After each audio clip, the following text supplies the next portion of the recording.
นี่เป็นต้นที่ว่าเราได้เฮ็ดการทดลองต่อเนาะช่วงท้ายปี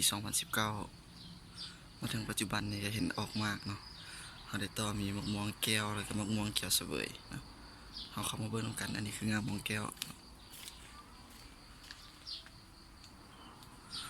ส่วนต้นเดิมนี่อันนั้นคือมากของต้นเดิมเนาะแต่บ่ฮู้ว่าเป็นมะม่วงหยังอันนี้คืองามม่วงแก้วที่เอามาต่อช่วงท้ายปี 2019 เนาะแล้วก็ออกมากมา2มากนี่คือจุดต่อเนาะแต่เราทดลองต่อใช้งานหน่อย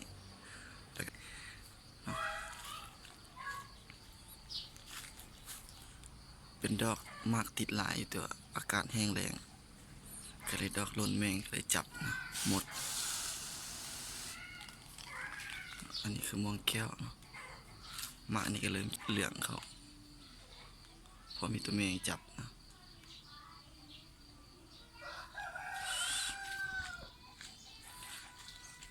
งานนั้นเป็นงาเขียวเสวยนะ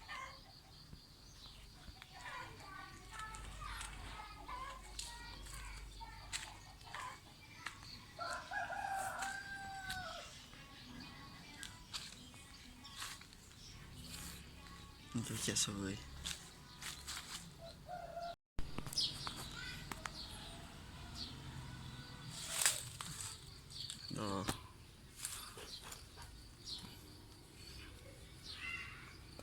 ต่อช่วงท้ายปี 2019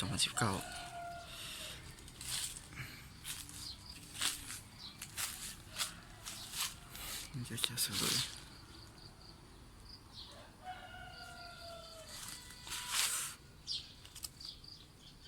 ต่อ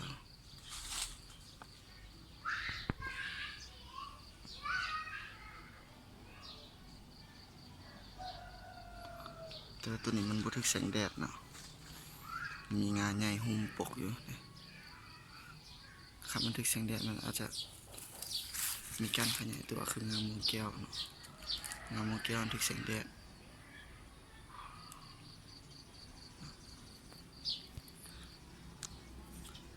เราจะพาไปเบิ่งอีกต้นที่ว่าต่อไปพุ่นเนาะ